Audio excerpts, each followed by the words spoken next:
बिस्मिल्लाहिर्रहमानिर्रहीम। अस्सलाम वालेकुम नाज़रीन, मैं हूं सैयद अनवारुल हसन और आप देख रहे हैं प्रोग्राम सच तो ये है पीटीवी न्यूज़ इस्लामाबाद स्टूडियो से। नाज़रीन, निगरान वफाकी और सूबाई हुकूमतों के मौसर इक़दाम के पेश नज़र जिसमें स्मगलिंग की रोकथाम और होर्डिंग का कलाकमा है, इससे हम देख रहे हैं कि एक तरफ तो पाकिस्तानी रुपए जो है वो तगड़ा हो रहा है। आज भी डॉलर की कीमत में ₹1.45 कमी आई है और एक डाउनवर्ड ट्रेंड की तरफ ये बढ़ रहा है। फिर इसके साथ साथ जब हमने होर्डिंग और स्मगलिंग की बात की तो चीनी और गंदम की जो चोरी और स्मगलिंग है उसकी रोकथाम के हवाले से भी हौसला अफजा नताइज सामने आ रहे हैं, क्योंकि इस स्मगलिंग की वजह से जो चीनी की कीमत है वो भी 180 और 200 रुपए फी किलो टच कर गई थी। बिजली की चोरी के सदेबाप के लिए भी एक्शन जो है वो इस वक्त हो रहा है और आज सेक्रेटरी पावर ने अदाद शुमार शेयर करते हुए कहा अपने एक्स अकाउंट पे कि बिजली चोरी के खिलाफ ऑपरेशन में 8 करोड़ यूनिट बिजली चोरी का खोज लगाया गया है। 8 करोड़ यूनिट। आप इस मैग्नीट्यूड से अंदाजा लगा सकते हैं कि किस लेवल की बिजली चोरी पाकिस्तान में हो रही थी और इस सिलसिले में 194 अफराद को गिरफ्तार किया गया और अब तक 35 करोड़ लाख रुपए के जुर्माने आयद किए गए हैं। इस हवाले से जरूर हम गुफ्तगू करेंगे कि ये जो इफेक्टिव गवर्नेंस है या जो ये एडमिनिस्ट्रेटिव मेजर्स हैं, अगर इससे इतना करेक्टिव कोर्स हो सकता है तो हमें इकोनॉमिक मेजर्स से कितना और हम इसको सस्टेन कर सकते हैं, ये आज का एक बुनियादी सवाल है नशिस्त का।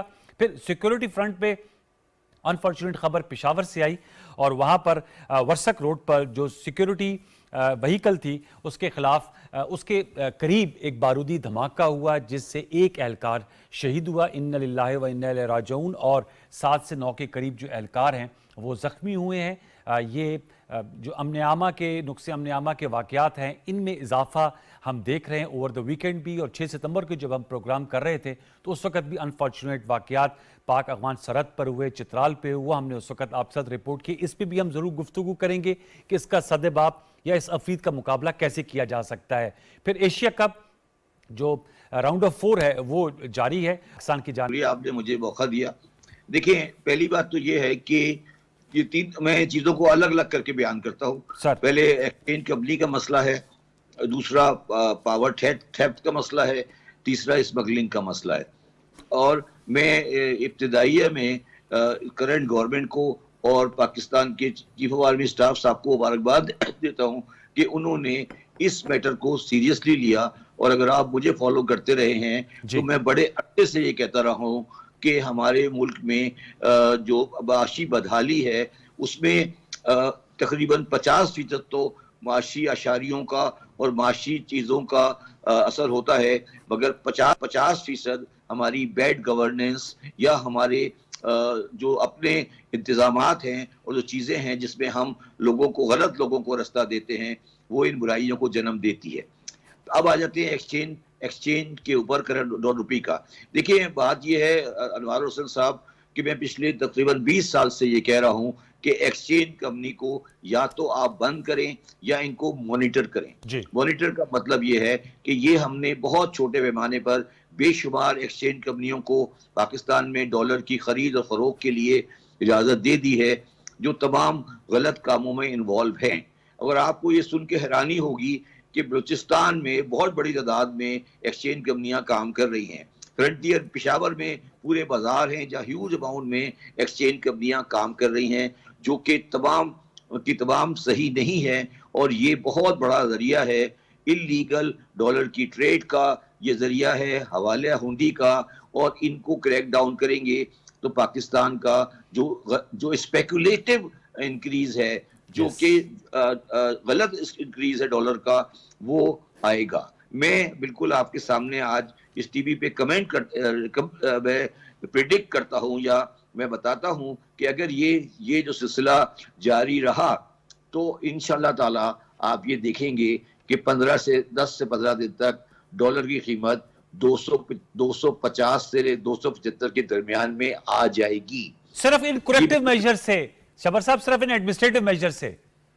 जी, क्या कह रहे हैं? मैंने कहा सिर्फ इन एडमिनिस्ट्रेटिव मेजर से 250 से 275 तक।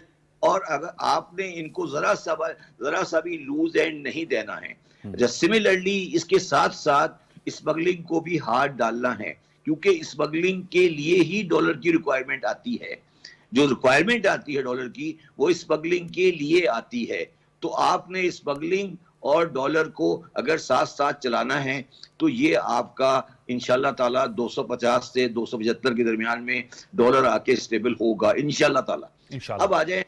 अब आ जाए देखिए, एक दरमियान में एक चीज आपने मिस कर दी, वो मैं आपको और बता देता हूँ। जो महंगाई का इस पैमाना 30% के आसपास चला गया है, मेरा इसमें व्यू है कि इसमें से 15% महंगाई है और 15% हमारे रिटेलर्स, आड़तियों की बदमाशी, होलसेलर्स की बदमाशी और उनका नाजायज मुनाफा है। एक एक्शन जो अभी हम नहीं ले पा रहे हैं वो इन आड़तियों और रिटेलर होलसेलर्स को भी हमें लगाम डालनी पड़ेगी। और मैं आपको ये भी प्रेडिक्ट करता हूं कि अगर आप उनको लगाम डालेंगे तो ये महंगाई की शरह 30 से कम होकर कम से कम 20% पर आ जाएगी और आपके बुनियादी माशी मसाइल हल होना शुरू होंगे। तो आखिरी बात जो आपने की, बिजली की चोरी की, ये पाकिस्तान का बहुत बड़ा मसला है और ये मसला भी आपस में सब इंटरलिंक्ड है। और ये बिजली की चोरी हमारी डिस्कोर्स के अमले, हमारी नाअहली, हमारे मिनिस्ट्री ऑफ पावर की नाअहली, हमारे सिस्टम की नाअहली की वजह से पैदा हुए हैं। इसमें भी कोई वजह नहीं है कि ये इम्प्रूव नहीं की जाए।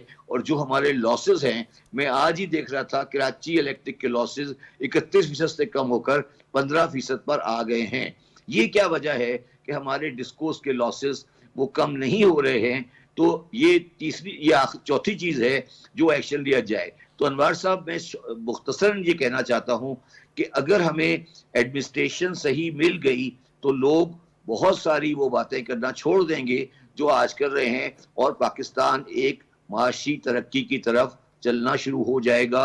आज की मुश्किलात को से हम छुटकारा हासिल कर सकते हैं। ये रास्ता पाकिस्तान के लिए रास्ता बनने जा रहा है। जी शबर साहब, बहुत आपने अच्छी तरीके से बयान किया। जरा मेरे साथ रहेगा, मैं आपसे थोड़ा सा इसका वे फॉरवर्ड भी पूछूंगा। ये तो आपने जो अभी तक के मेजर्स लिए, लेकिन मैं चाहूँगा काशिफ साहब से भी इनकी रह लूँ। काशिफ साहब, ज़रूरत है हमने आपको क्रिकेट पे तो तबसरा ले लें, लेकिन ज़रा पहले इस पर बताइए जो शब्बर जैदी साहब ने पॉइंट्स बताएं। ये तो 275 से 250 का डॉलर, महंगाई 30 से 20% और लाइन लॉसेस KSE के ही एडमिनिस्ट्रेटिव मेजर से 31 से 15%। तो मेरे ख्याल में क्या वजह बनी, ये क्यों कर पहले नहीं हो पा रहा था? वही इदारे मौजूद थे या हुकूमत की विल है, इदारों की ने अपना जो है वो अब ज्यादा फोर्सफुल विल शो की है? देखें, पहली बात तो ये कि हुकूमत की विल है। दूसरा प्रॉब्लम ये है कि पाकिस्तान में अनफॉर्चुनेटली जो भी आपकी पॉलिसी बनती है वो पोलिटिसाइज हो जाती है। हर पॉलिटिकल गवर्नमेंट ये देखती है कि इसमें हमें पॉलिटिकल गेन क्या मिलेगा, पॉलिटिकल माइलेज क्या मिलेगी, उसके हिसाब से फैसले करते हैं। 4 चीज़ें शबर साहब ने बता दी। एक चीज़ मैं एक और ऐड करना चाहता हूँ इसके अंदर, वो है SOEs, स्टेट ओन्ड एंटरप्राइजेस।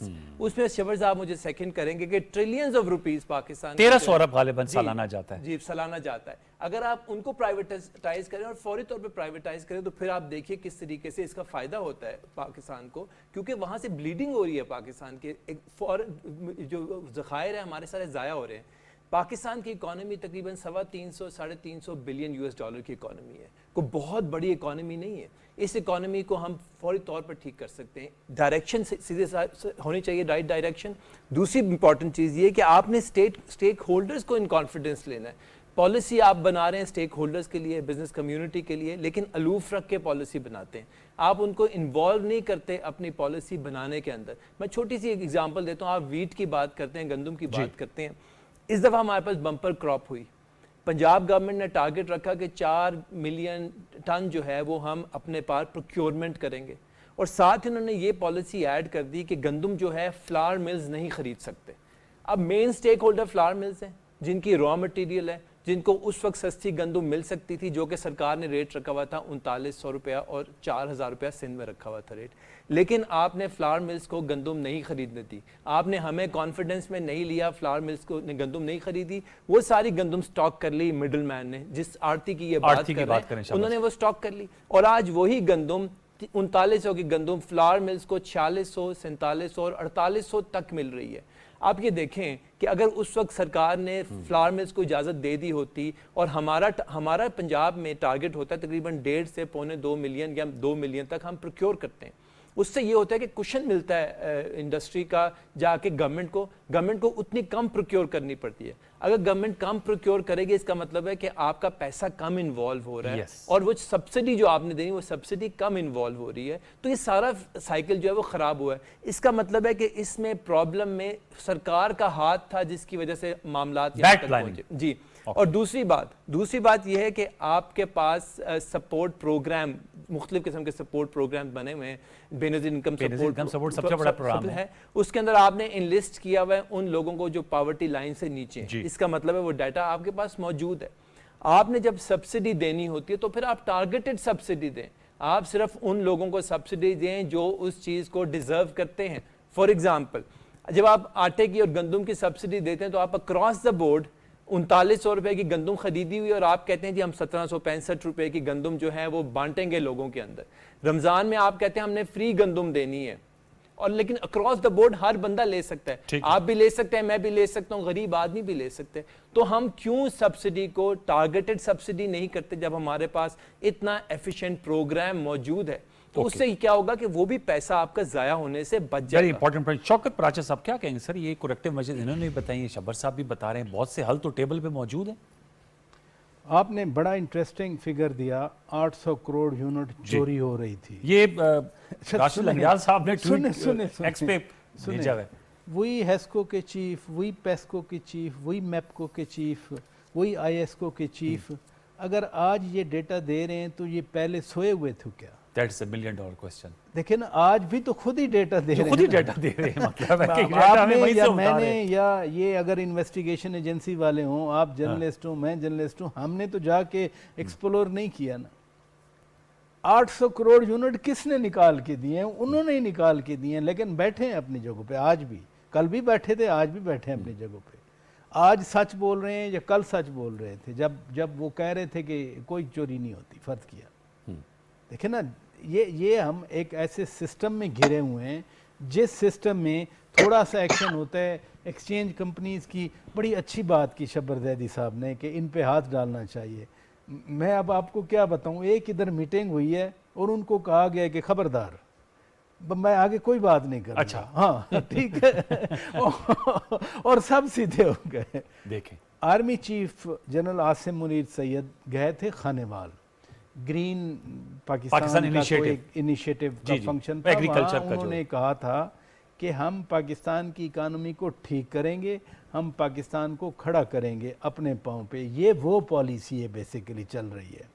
यानी सिर्फ ये जो एक्सचेंज वाले, मैं अब आपको कितना बता सकता हूँ, ये सिर्फ 2 सेंटेंस कहेगा कि सबको हम अंदर कर देंगे, लाइसेंस तुम्हारे कैंसिल कर देंगे। ये जो स्मगलिंग, तो ये जो स्टर्ननेस है, ये हमारे पॉलिटिकल गवर्नमेंट्स की तरफ से नहीं आ सकती थी? सवाल देखिए ना, उसमें अगर आप लाइसेंस कैंसिल करते हैं तो वो कोर्ट चले जाएंगे।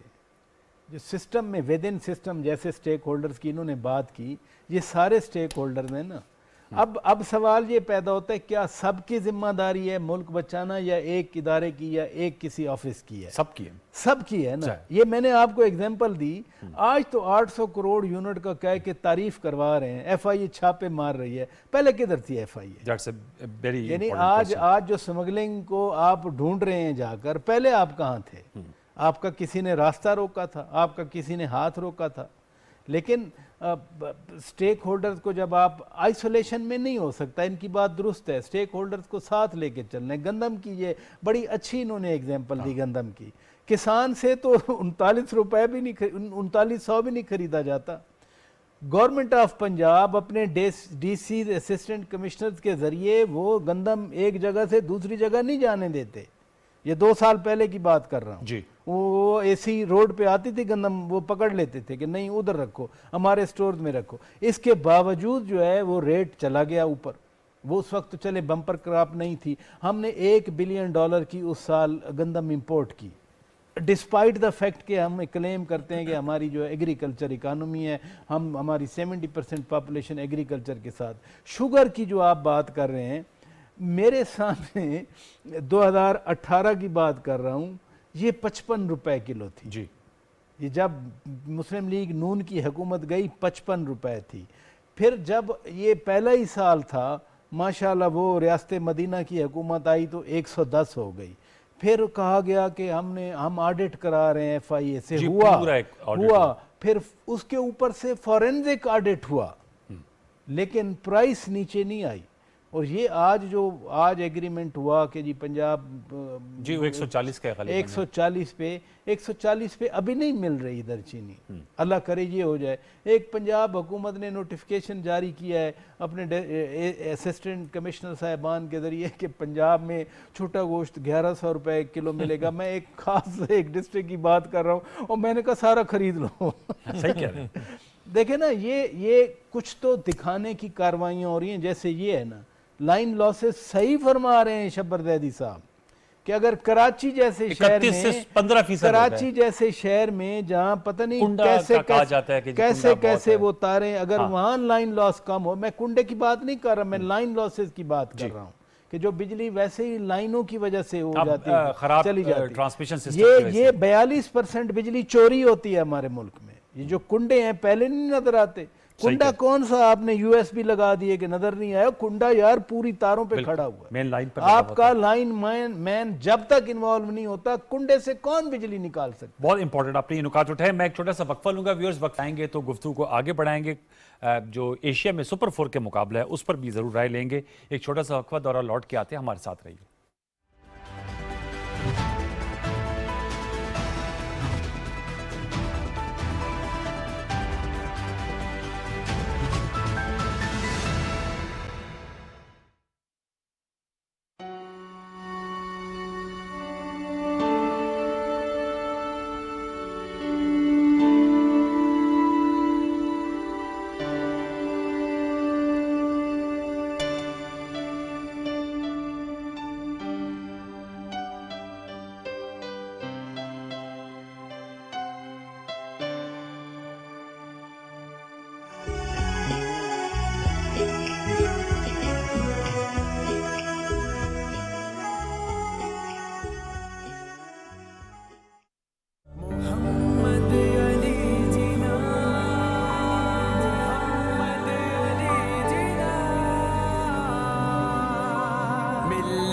का पासबा है मोहम्मद अली जिना, और मीर कारवा है मोहम्मद अली जिना।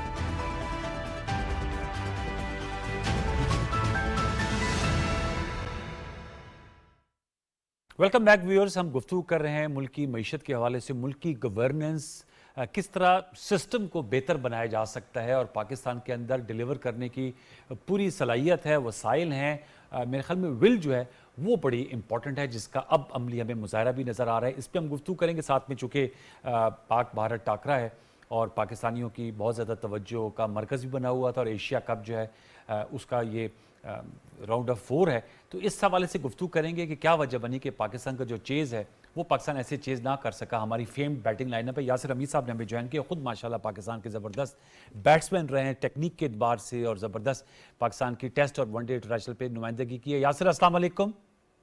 जी वालेकुम सलाम। यासिर हमीद साहब, बहुत अल्लाह का फजल, थैंक यू वेरी मच, आपने टाइम दिया। मैच पाकिस्तान और भारत का कोलंबो में गया, बारिश की वजह से कल नहीं हुआ, आज रिजर्व डे रखा। उम्मीदें तो बहुत ज़्यादा थी कि पाकिस्तान एक अच्छा रिस्पांस देगा। बॉलिंग में तो हम बिल्कुल परफॉर्म नहीं कर पाए, 356 का पहाड़ जैसा टोटल, लेकिन जो चेज़ है वो इफेक्टिव हमें नज़र नहीं आया। क्या वजह आपको नजर आई? आप तो खुद माशाल्लाह बड़े कंप्लीट बैट्समैन रहे हैं।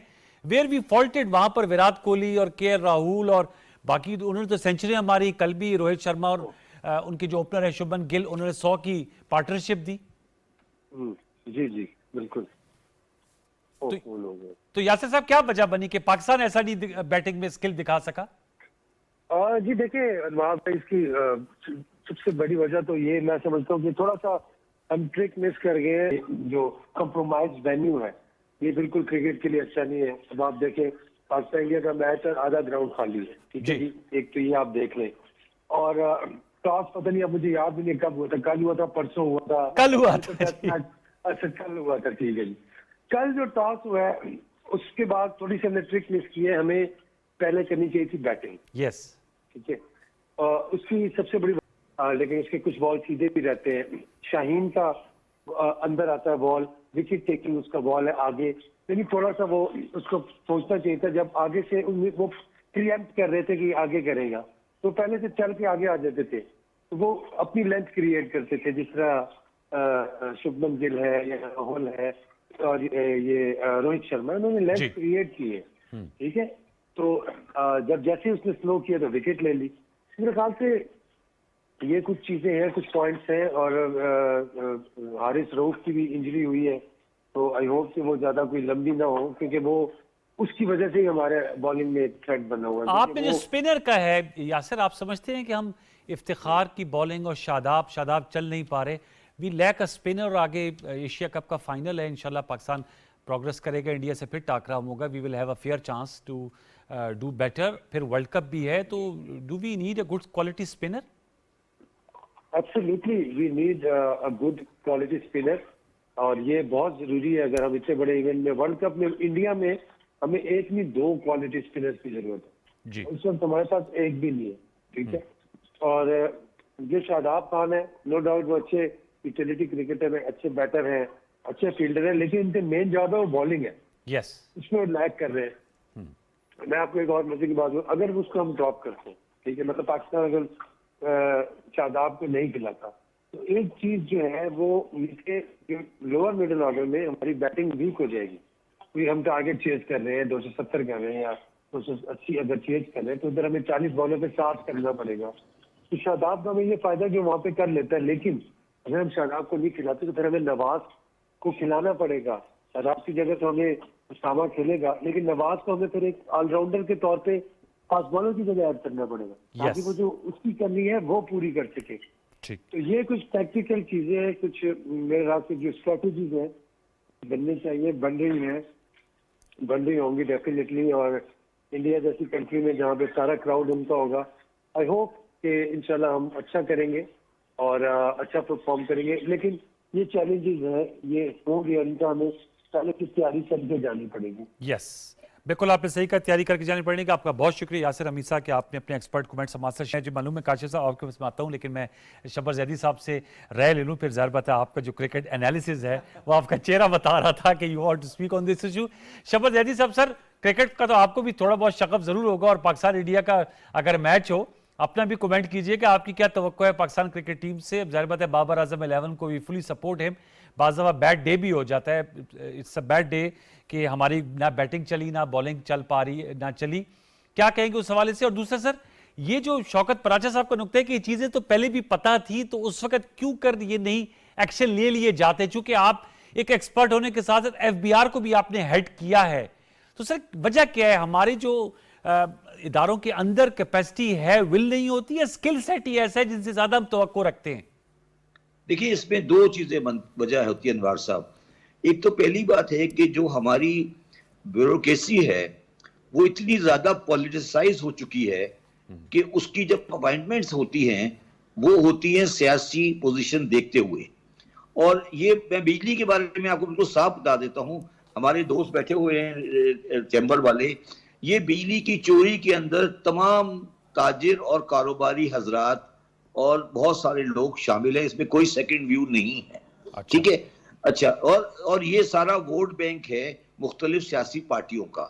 तो जब सियासी गवर्नमेंट्स आती है तो वो अपने मतलब के लोगों को लाती हैं, डिस्कोर्स पे लाती हैं और जिनको पे लाती हैं, और वो उनकी सियासी मफादात को पूरे करते हुए वो उनको इसलिए वो चीजें वो सही नहीं करते। इसलिए दुनिया में, पाकिस्तान की बात नहीं है, दुनिया में अब इन चीजों को प्राइवेटाइज कर दिया गया है, क्योंकि आप इन चीजों को एडमिनिस्ट्रेटिव तरीके से हल नहीं कर सकते, तो आपको इनको प्राइवेटाइज करना पड़ता है। जब प्राइवेट सेक्टर वाला आदमी आएगा तो वो सियासी मजबूरियां को नहीं करता। दूसरी बात जो है वो ये है कि जो सियासी पार्टी होती है उसमें बड़ी बदकिस्मती से ये कहना पड़ता है मुझे कि सियासी पार्टी अपने माशी मामलात में वो कम्पीट इंडिया से नहीं कर रही होती, बल्कि वो कम्पीट कर रही होती है नवाज शरीफ इमरान खान से, इमरान खान मुशर्रफ से, मुशर्रफ जरदारी साहब से, और सभी जो है वो मिडिल ऑर्डर के नालायक बैट्समैन हैं।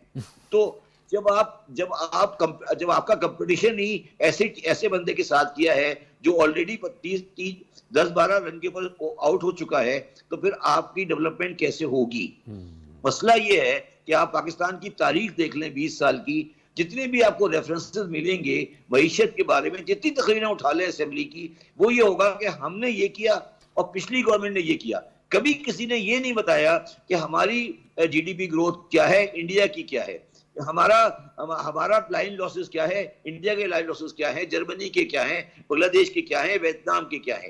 तो ये जो हम एक लफ्ज इस्तेमाल नहीं करना चाहिए, ये सियासतदान कुएं के मेंढक बन चुके हैं और ये आपस में मेंढक अंदर कुएं के अंदर लड़ रहे हैं। ये नहीं देख रहे कि बाहर दुनिया तब्दील हो चुकी है और अब ये आपस में लड़ के इन्होंने अपनी हालत ये कर ली है कि अब वो तरक्की की तरफ। तो ये बात नहीं है, विल की बात नहीं है, ये एक्चुअली मैं ये समझता हूं कि ये इस काबिल ही नहीं है कि ये किसी स्टेट को चला सकें, क्योंकि इन्होंने आपस में इतनी लड़ाइयां, इतनी दुश्मनियां ले ली हैं कि ये अब इकोनॉमिक्स की रियल फैक्टर से दूर हो गए हैं।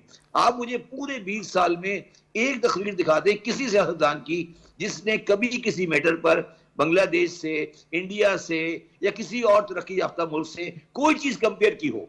वो आपको तकरीरें करते नजर आएंगे, देखिए जी हमने इस साल ये किया, पिछली गवर्नमेंटों ने ये किया, हमने ये किया, पिछली गवर्नमेंट ने ये किया। अब आप पाकिस्तान को इस बकवास से अलग होना पड़ेगा और अपने आप को प्लेस करना पड़ेगा उन तरक्की याफ्ता या तरक्की पजीर मुल्कों के सामने, और जो बंदा आपस में लड़ेगा उसको आप ग्राउंड से बाहर निकालेंगे।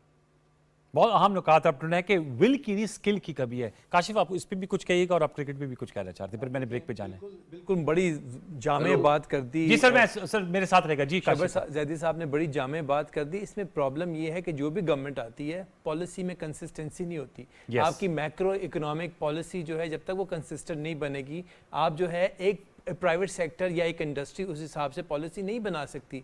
फॉर एग्जांपल किसी चीज़ के लिए आप एक्सपोर्ट की इजाज़त दे देते हैं और थोड़ी देर बाद पता लगता है कि आपने एक्सपोर्ट रोक दी, इंपोर्ट की इजाज़त मिलती है, पता लगता है इंपोर्ट आपने रोक दी। तो ये बड़े प्रॉब्लम है, कंसिस्टेंसी नहीं है। जहाँ तक प्राइवेट सेक्टर की बात की, डेफिनेटली प्राइवेट सेक्टर के अंदर भी फ्लॉज हैं। हमारा सबसे बड़ा कॉल्यूशन होती है उनका, चोरी में भी, बिजली में वो मैं बाद में बात करता हूं। सबसे इंपॉर्टेंट इशू जो प्राइवेट सेक्टर का है वो ये है कि हम लोग R&D पे इन्वेस्ट नहीं करते, हम रिसर्च को पीछे कर देते हैं बिल्कुल, हम इनोवेशन की तरफ नहीं जाते। इनोवेशन की तरफ क्यों नहीं जाते? क्योंकि हम सबका जो गोल है वो शॉर्ट टर्म होता है। हमें पता है कि गवर्नमेंट का जब macro economic policy long term की नहीं है तो हम अपने गोल्स को किस तरीके से लॉन्ग टर्म कर सकते हैं। इसलिए कंसिस्टेंसी बड़ी ज़्यादा इंपॉर्टेंट है।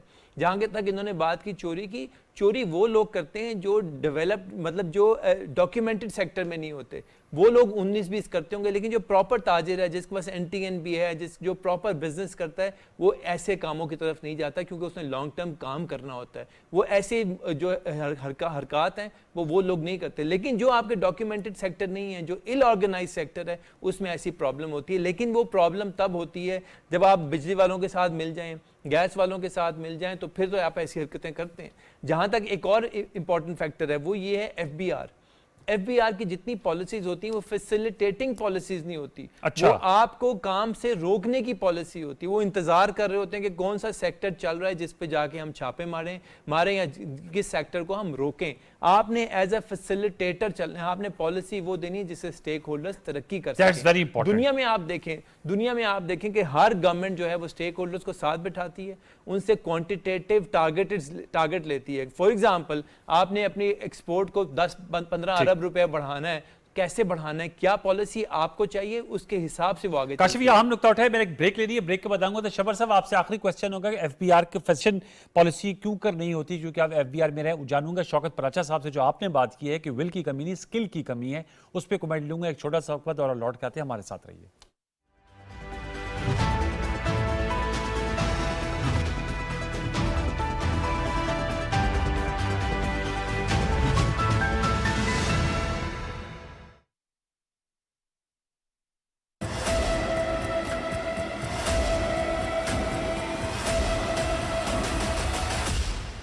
The ultimate cricketing showdown in Asia is back.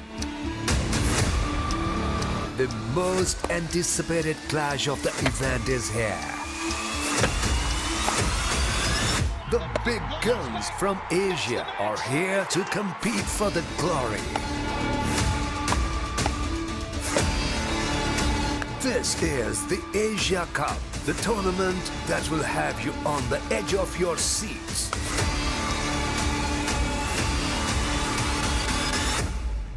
Don't miss it.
जी वेलकम बैक। शौकत प्राचा साहब, आपसे मैं जानना चाहूँगा, शब्बर साहब ने तो कह दिया है कि ये स्किल की कमी है, it's not the question of will, और उन्होंने सारा अब तजर्बात ही बताए। शब्बर साहब मेरे लिए बहुत बहुत मोहतरम है, एहतराम है, वो उनका राइट है, उन्होंने देखा है, जो उन्होंने बयान किया, एक्सपोयर है उनका।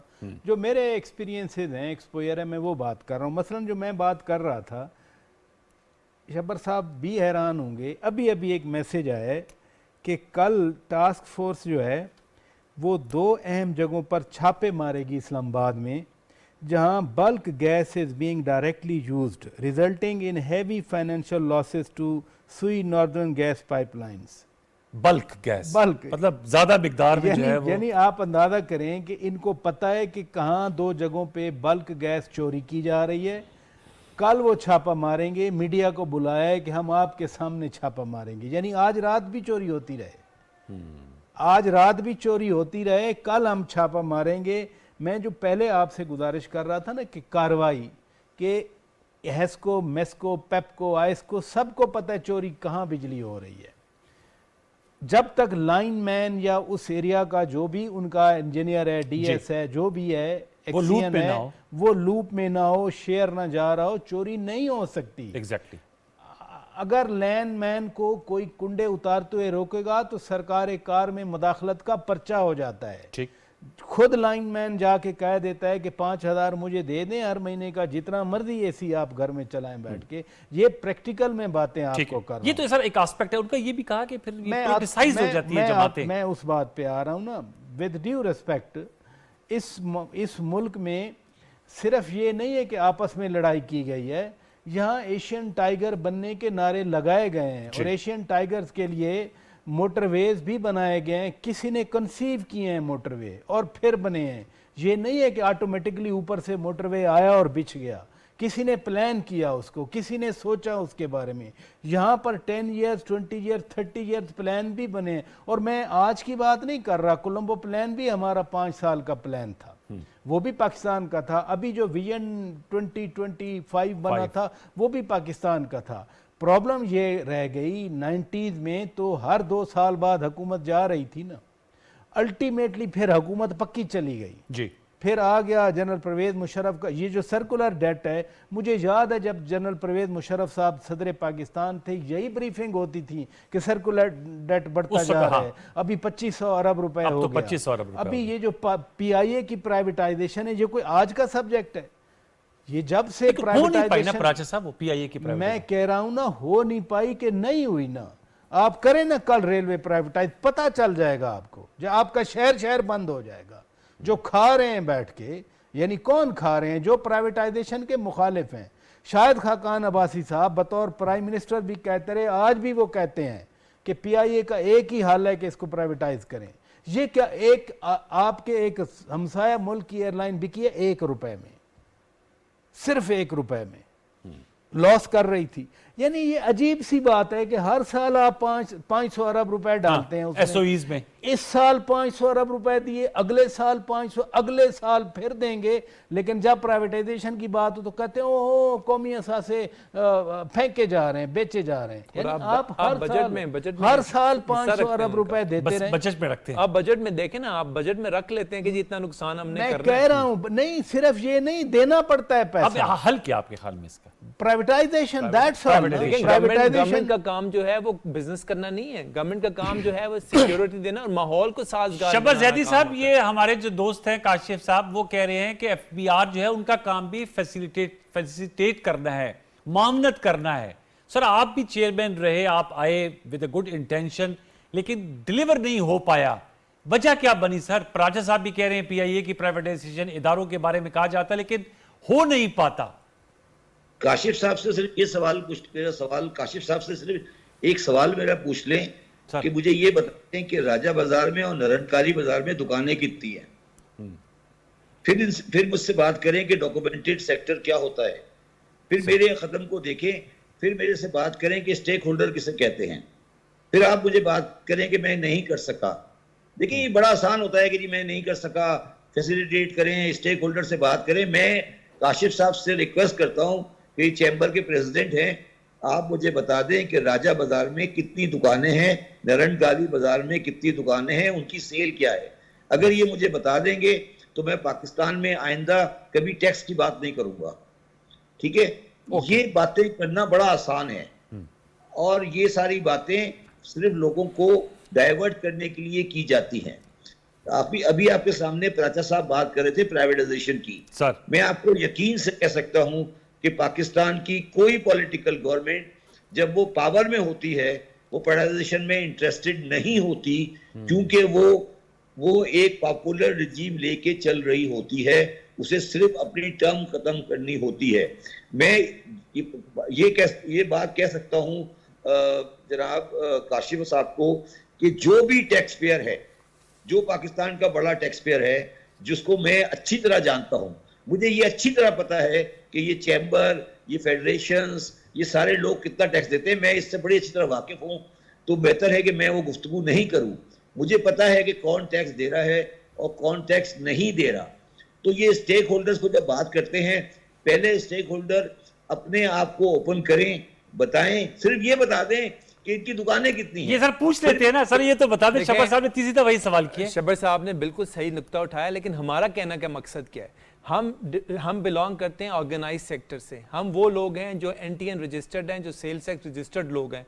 होता क्या है, मुल्क के अंदर कोई प्रॉब्लम आता है, कोई इशू आता है, आप टैक्स के ऊपर टैक्स लगा देते हैं। आप उन लोगों को पकड़ लेते हैं जो ऑर्गेनाइज सेक्टर से होते हैं, जो रजिस्टर्ड होते हैं, क्योंकि आपको तनख्वाहदार हैं। अच्छा, उसमें देखें पूरे, आप शबर जैदी साहब से ये पूछें कि पूरे पाकिस्तान में कितने दुकानों, वैसे आप एक दूसरे को सुन भी पा रहे हैं, तो मेरा जो रोल है देखें ना, कितने दुकानदारों को इन्होंने जीएसटी रजिस्टर्ड किया हुआ है। इन्होंने क्यों थर्ड स्केड्यूल के अंदर जो है मुख्तलिफ किस्म के थ्रेशोल्ड्स बनाए हुए हैं? क्यों इन्होंने हम लोगों को लिबर्टी दी हुई है कि आपकी सेल अगर 50 मिलियन से ऊपर होगी तो आप रजिस्टर्ड हो जाएंगे, उससे नीचे होगी तो रजिस्टर्ड नहीं होंगे। एसी वाली दुकानें होंगी तो रजिस्टर्ड होंगी, वरना रजिस्टर्ड नहीं होंगी। ये डिस्पैरिटी इन्होंने क्यों क्रिएट की? सर ये तो कह रही है डिस्पैरिटी तो एफबीआर ने क्रिएट की हुई है। सॉरी, आखिरी बात शबर जैदी, आखिरी बात शबर जैदी, शबर साहब आखिरी बात, उसके बाद आपसे सुनेंगे हम। देखें, इकोनॉमी के अंदर 3 मेन सेक्टर्स हैं, एक है इंडस्ट्री, एक है सर्विसेज, एक है agriculture. Agriculture 20% of the economy है। आपने क्यों कानून के अंदर ये लिखा हुआ है कि एग्रीकल्चर को जो है वो टैक्स नहीं लगेगा? इंडस्ट्री जो है वो उसका हुजम जो है तकरीबन 20% है, हम टैक्स देते हैं 50%। सर्विसेज सेक्टर का है 50%, वो टैक्स देते हैं 20%। अब ये डिस्पैरिटी जो है ये तो हुकूमत ने खत्म करनी है, जवाब हमने खत्म तो नहीं करनी। जी शबर साहब, मैं जवाब दे देता हूँ। Sir please.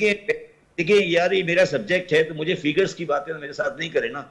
अच्छा, ये पहली बात तो काशिफ साहब के दिमाग में बिल्कुल क्लियर मैं कर दूं कि एग्रीकल्चर पे इनकम टैक्स लगा हुआ है, ये फेडरल गवर्नमेंट के पास राइट नहीं है, प्रोविंशियल गवर्नमेंट के पास राइट है जी। और उसका 15% है नेट इनकम पर। अगर नवाज शरीफ साहब की गवर्नमेंट और मुराद अली शाह की government agriculture income tax recover नहीं करती तो ये बात उनका मसला है, ये मसला एफबीआर का नहीं है। तो ये बार बार कही जाए कि एग्रीकल्चर इनकम पे टैक्स नहीं लगाया गया, ये गलत है। वो ये कहें कि एग्रीकल्चर इनकम पे टैक्स रिकवर नहीं हो रहा और सूबाई गवर्नमेंटें रिकवर नहीं कर रही, वो काम नहीं करती, उनको आप फांसी लगाएं। मैं आपकी बात से एग्री करता हूं। आगे चले। दूसरी बात, जहां तक सवाल है इंडस्ट्रीज का और जहां तक सवाल है सर्विसेज ट्रेड का, पाकिस्तान में जो भी टैक्स इकट्ठा हो रहा है उसमें से तकरीबन 54% टैक्स हम विदहोल्डिंग और इंपोर्ट स्टेट पे रिकवर कर लेते हैं, और उसमें से तकरीबन बाकी टैक्स में से 85% टैक्स पाकिस्तान की 400 बड़ी कंपनियां देती हैं, और उन 400 बड़ी कंपनी में से तकरीबन 300 मेरी क्लाइंट रह चुकी हैं। तो जो लोग ये कहते हैं हम टैक्स दे रहे हैं, पहले वो फिगर्स देख लें, फिर मेरे से गुफ्तगू करें, फिर मैं आपको बताऊंगा कि कौन टैक्स देता है। ठीक है, तो ये बातें करने से पहले पूरे पाकिस्तान के जितने मार्केट्स हैं टोटल पूरे पाकिस्तान के मैं बात कर रहा हूं, जितने पाकिस्तान के मार्केट्स हैं उनका टैक्स निकाल लें और मुझे बता दें कि क्या वो एक बैंक के बराबर भी है। और मैं आखिरी बात ये कहता हूं कि पूरे लाहौर के मार्केट का टैक्स कराची की एक छोटी सी इलाका है लियाकताबाद, उसके टैक्स से कम है। मुझे ये काशिफ साहब बता दें कि राजा बाजार और निरंकारी बाजार के अंदर जो खुलेआम स्मगलिंग का सामान बिक रहा है, जो खुलेआम अफगान ट्रांजिट का सामान बिक रहा है, इसकी टैक्सेशन कैसे की जाएगी, जरा मुझे ये समझाएं, फिर मैं इनसे गुफ्तगू करूंगा। इस फील्ड में मेरे साथ बात करने से पहले थोड़े से ग्राउंड वर्क करना बहुत जरूरी होगा। ग्राउंड वर्क करना जरूरी कहा पर पे शौकत साहब लास्ट कमेंट। आखिरी बात और पहली बात तो शब्बर साहब आप ये बात समझिए कि मैं आपके साथ हूं। मैं तो आपको बार बार ये कह रहा हूं कि हम ऑर्गेनाइज सेक्टर से, हम तो चाहते हैं कि आप सारे जो अनऑर्गेनाइज सेक्टर है उस सबको टैक्स में लेकर आए। मैं तो आपको कहता हूं कि आप 1 लाख लोगों को सेल टैक्स में रजिस्टर करने की बजाय ये कानून बना दें, एफबीआर ये कानून बना दे कि जी हर दुकानदार जो दुकान खोलेगा उसको असल तो ये होना चाहिए, डॉक्यूमेंट होना चाहिए, हर चीज डॉक्यूमेंटेड होनी चाहिए। हमारा मसला खत्म हो जाए। 9-9.5% हमारा जो जीडीपी का टैक्स है उसको बढ़ना चाहिए। हम तो कहते हैं बेसिक पॉइंट ये, हम तो ये कहते हैं अगर जी प्लीज मेरी बात सुने ना प्लीज। मैं काशिफ साहब की बात से 100% एग्री कर रहा हूं। यार मुझे पूछे ना काशिफ साहब से, जब मैं चेयरमैन एफबीआर था तो ट्रेडर की हड़ताल हुई थी या नहीं हुई थी? बिल्कुल हुई थी। पूछे ना इनको, कह रहे हुई थी। और शब्बर साहब मैं भी आप जी उसके बाद सुने, उसके बाद वो जो हड़ताल की जो मीटिंग हुई थी वो कहाँ हुई थी? तो यार देखो मेरी बात सुनो, ये बड़ा आसान है ये कहना कि आप सारे दुकानदारों को रजिस्टर कर लें। मैं आपको ये यकीन से कह सकता हूं, मैंने कल भी एक टीवी प्रोग्राम में कहा था, इसका सिर्फ एक यही इलाज रह गया है कि मैं राजा बाजार के सामने जीप खड़ी करूंगा, फिर रजिस्टर होगा। ये आम आदमी के रजिस्ट्रेशन होने का जमाना गुजर गया। आपने बार बार ऑर्गेनाइज सेक्टर कर रहे हैं ना। मुझे बता दें कि पिंडी के अंदर इस्लामाबाद रावलपिंडी राजा बाजार में कितनी ऑर्गेनाइज सेक्टर की दुकानें हैं, मुझे नंबर बता दें। चलिए पराजा साहब कुछ कहना चाह रहे हैं सर, पराजा साहब की सुन लें। शब्बर साहब देखें, लास्ट वर्ड है। सबसे पहले तो ये है कि शब्बर दैदी साहब जो बात कर रहे हैं ना, टैक्स कौन देता है, वो तो हमारे ऊपर ही नजर गिरता है कि हम सैलरीड क्लास ही देते हैं टैक्स। कितने एट सोर्स हमारा वो भी पता नहीं, अगर हमें वॉलंटियर किया जाए तो हम दें या ना दें। दूसरी बात जो डॉक्यूमेंट करने वाली बात है ना, वो बड़ी इंपॉर्टेंट है। मुझे याद है मरहूम रियाद हुसैन नकवी साहब जब एफबीआर के चेयरमैन बने, उन्होंने एक ये एक्सरसाइज करने की कोशिश की। उस वक्त पॉलिटिशियन नहीं थे, सियासतदानों की हुकूमत नहीं आप थी। किस दौर की बात कर रहे हैं? मैं जनरल परवेज मुशर्रफ साहब के दौर की बात कर रहा हूँ। बात कर रही है।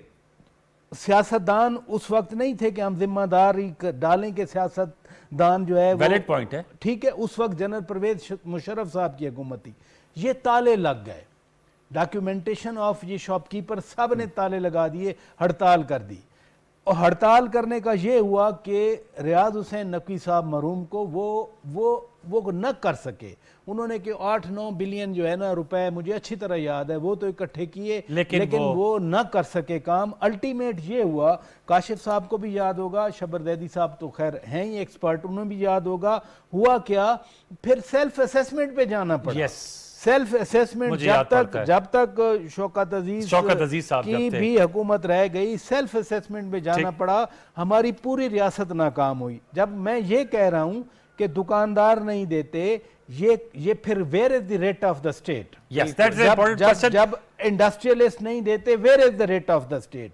फिर वो इदारे क्यों वीक पड़ जाते हैं, क्यों वो नी जर्क रिएक्शन का शिकार होके नी डाउन हो जाते हैं वो इदारे, वो नहीं फिर होना एनफोर्स चाहिए। करें। दैट इज अ वेरी मैं आपको इंपॉर्टेंट एक बात वक्त मेरा बताऊं? खत्म हो जी, जा रहा है जी। Sir. Actually we are running short of time, but we had a very good fruitful discussion. Thank you so very much Shabbar Zaidi Sahab कि आपने अपने एक्सपीरियंस और अपना मुशाहिदात हमारे साथ शेयर किया। आपका बहुत शुक्रिया काशिफ साहब। वैसे हमें ऑनेस्टली सच तो ये बुलाया क्रिकेट के हवाले से था, लेकिन आप तो ज्यादातर चूंकि क्रिकेट का लेकिन माहौल आपने ऐसा था, इकोनॉमी पे एक्सपर्ट बने। मेरे मतलब का टॉपिक आपने छेड़ दिया जी ना। जी बिल्कुल। Thank you very much Shaukat Pracha Sahab, आपने जो हमारे सिस्टमिक फेलियर्स उनके हवाले से बात की। बार कैप जो एशिया कप है उस पर भी आपने यासिर अमीर साहब का तबसरा लेकर आए। वेकअप कॉल होनी चाहिए क्योंकि still there is a long way to go for Asia cup, और हम उम्मीद करेंगे कि पाकिस्तान जो है वो अगले मैच में बेहतर कारकर्दगी दिखा पाएगा। प्रोग्राम सच तो में निश्चित कैसे लगी, फेसबुक और सोशल मीडिया एक्स पे अपना ज़रूर फीडबैक दीजिएगा। कल तक के लिए सैयद अनवारुल हसन और सचते की प्रोडक्शन टीम को इजाज़त दीजिए। कल हमारा कैडेट कॉलेज कोहाट का स्पेशल शो है, ज़रूर देखिएगा, स्पेशली तमाम व्यूअर्स भी और जो एक्स कोहाटियंस हैं। कल तक के लिए अल्लाह ने के बाद।